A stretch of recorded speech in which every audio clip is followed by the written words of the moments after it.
Hello, I'm Nurse Knight, the night nurse, the original Iron Maiden, and a true knight to remember. My friends call me Gladys. Do you like my frock? It's not so much medieval as blooming evil. Even my underwear has been knitted from wire wool, and it's an half chafe. I have been fully trained. I spent 3 years at night school, even though I'm afraid of the dark. While I was there, they couldn't find a horse for me, so in the end, the best they could offer was a flea-bitten old hound. It was mangy, parts of its fur was missing, it was full of fleas. Well, I complained to King Arthur. I said, surely you wouldn't send a knight out on a dog like this.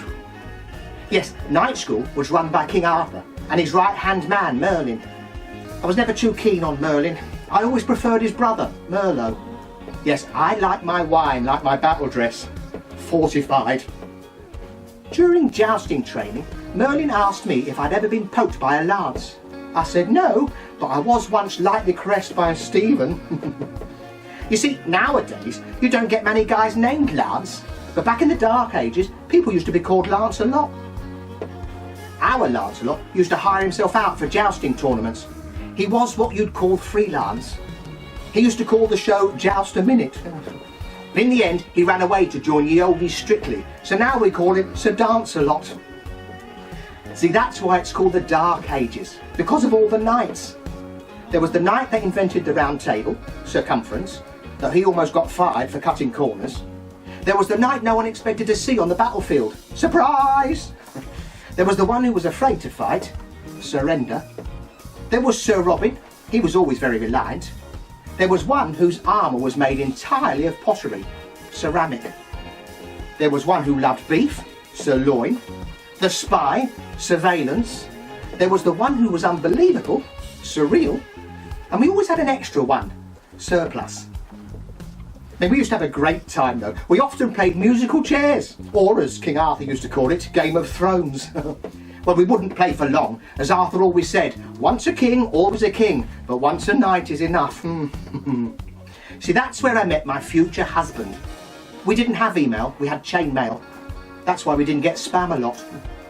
He liked to Zoom and Skype, so we often used to cam a lot. When I told him what I was looking for in a man, he misunderstood. He gave me his breastplate and helmet and a tin of Brasso, and I spent the night in shining armour.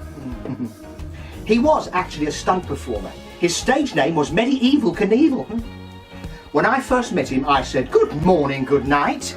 He said that day went quick and went home.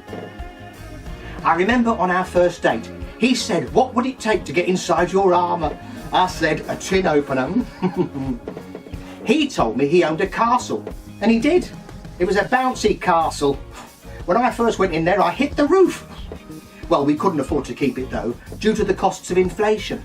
So, what a letdown. He told me that he only married me out of tradition. Apparently, it's traditional for every knight to sleep with his battle axe by his side. For the honeymoon, we stayed in a small hotel in France. We'd booked a room for 2 nights. I wanted to go on a cruise, but again he misunderstood and he took me on a crusade. While we were there, we did find another female knight who had lots of gaps in her armour. Apparently, we'd found the Holy Grail. Sadly, he got into a duel with a French knight and had both his legs cut off below the knees. Yes, he was defeated. So, we buried him in full armour. May he rust in peace. Well, that's all for now, so nighty-nighty.